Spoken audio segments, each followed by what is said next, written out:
Hello, everyone. Today, we're delving into the misty corridors of history to explore a figure lost in time, known by different names in various cultures, but always emerging with extraordinary stories. The person known in Islamic tradition as the Prophet Idris, and in Jewish and Christian texts as Enoch. Buckle up, because this journey will take us from ancient Egypt and Babylon through the layers of the heavens to mysterious Mayan legends, even into a highly unusual friendship formed with the Angel of Death. A truly mind-bending story filled with incredible details awaits us. So let's begin.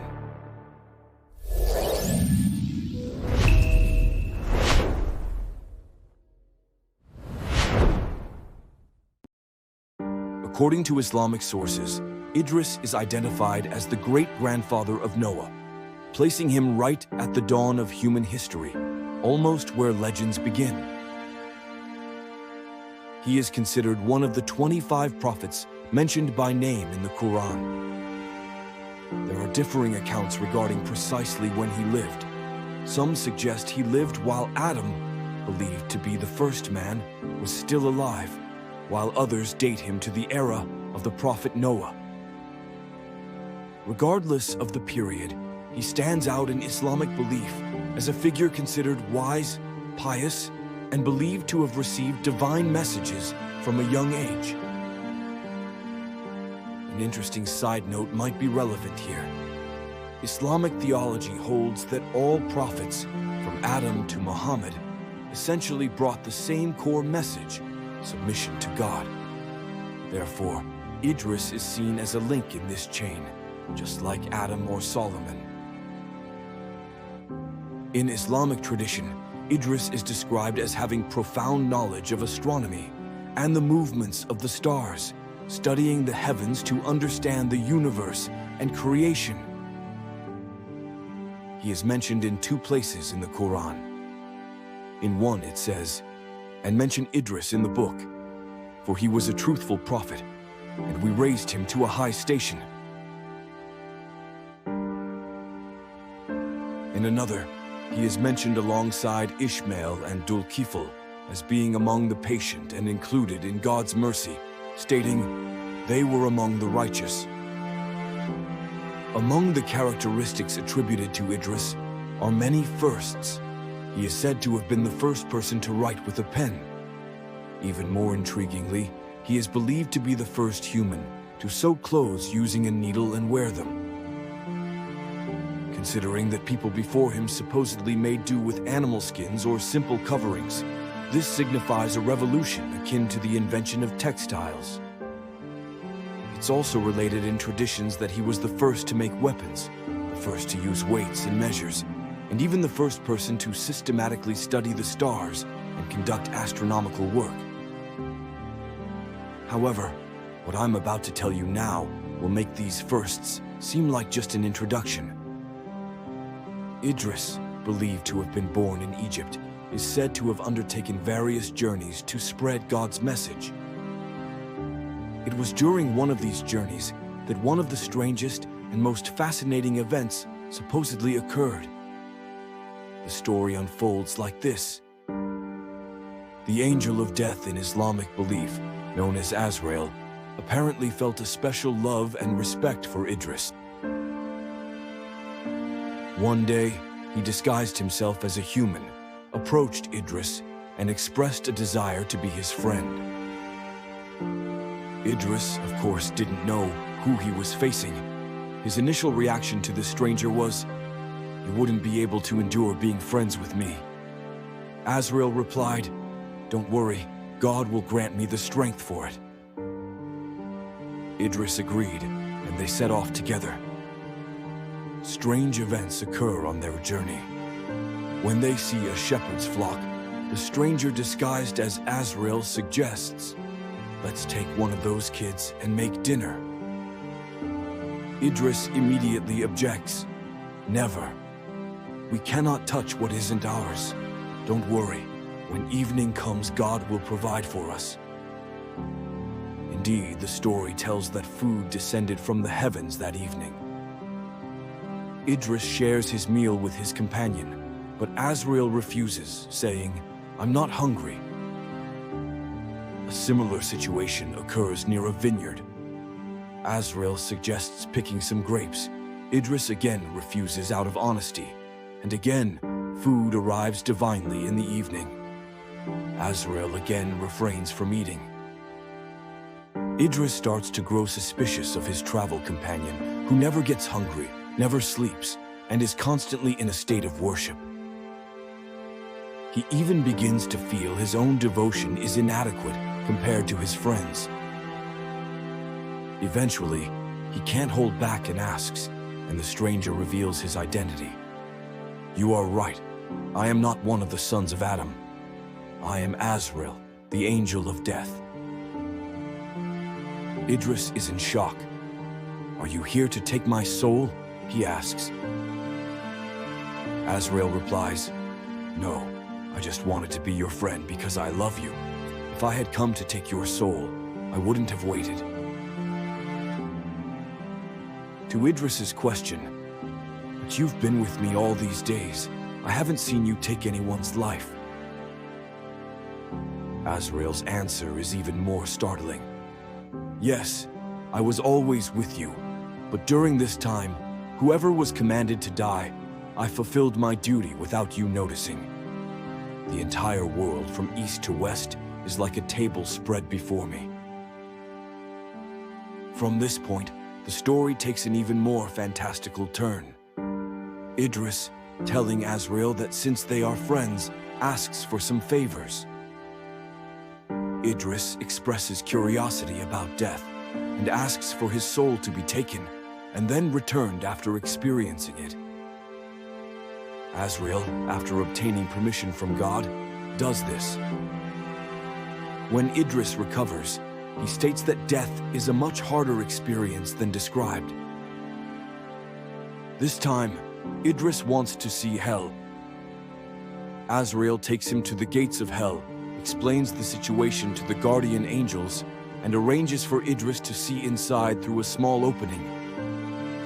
Idris cannot bear the horrific sights he witnesses and faints. Upon waking, he says that even seeing it through a space as small as a needle's eye, hell is far more terrifying than imaginable. His curiosity unabated, Idris finally asks to see heaven. Azrael again gets permission and shows Idris heaven through an opening. The wonderful sense and beauty emanating from it enchant Idris. "I know I'm asking a lot, but I want to go inside, eat its fruits, and drink its beverages," he says. This request is also granted. However, when it's time to leave heaven, a problem arises. Idris firmly holds onto a tree and refuses to return.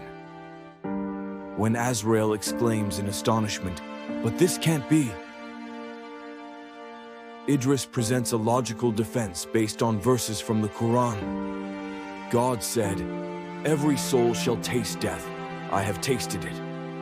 Everyone will pass over hell. I have passed over it." And he also said, "They will not be removed from heaven. Well, I am currently in heaven, and I have passed all the stages. Let me stay here." According to the narrative, upon hearing this reasoning, God instructed Azrael, "My servant has proven his case. Let him stay there." This is why it is believed that Idris did not die, but ascended bodily into heaven or the heavens. In fact, a significant tradition states that the Islamic prophet Muhammad encountered and greeted Idris in the fourth heaven during his ascension journey known as the Mirage. The mystery of the Idris Enoch figure doesn't end there. There's also mention of a lost book attributed to him. Islamic sources state that God revealed 30 pages or scrolls of sacred text to Idris. The fate of these texts is unknown. However, the Book of Enoch, discovered by the Scottish explorer James Bruce in an Ethiopian monastery in 1773 and later translated into English, ignited speculation about these lost texts. This book contains quite esoteric subjects like angels, fallen angels, giants, cosmology, and apocalyptic prophecies. Could this discovered book be part of the lost texts attributed to Idris? While it's a fascinating question, there is no definitive proof that the Book of Enoch represents the original texts of Idris, and these texts are not part of the mainstream Islamic or Judeo-Christian canon. And now we come to perhaps the most speculative, most astonishing connection, the Maya civilization. Among the legends of this advanced ancient civilization of Mesoamerica, there is a very interesting narrative. It speaks of a wise stranger who came from the east to the Yucatan region, dressed in white robes, with a long beard. This person is said to have lived among the Maya for about 10 years, teaching them science, agriculture, and moral codes. Miraculous details are even given, like corn cobs growing to human height under his supervision, and cotton naturally growing in various colors. When he felt his mission was complete, he reportedly went to the seashore to board a vessel that would take him to the morning star, and mysteriously disappeared. Now, let's consider a wise man from the east, robed in white, with a beard, teaching people new techniques, science, agriculture, customs, with a particularly miraculous detail related to textiles, colored cotton, recalling that Idris is believed to be the first tailor. These parallels have led some alternative history researchers and enthusiasts to theorize that this mysterious Maya figure could actually be Idris Enoch. Of course, this is an extremely speculative connection, almost impossible to prove, but it's exciting even to contemplate.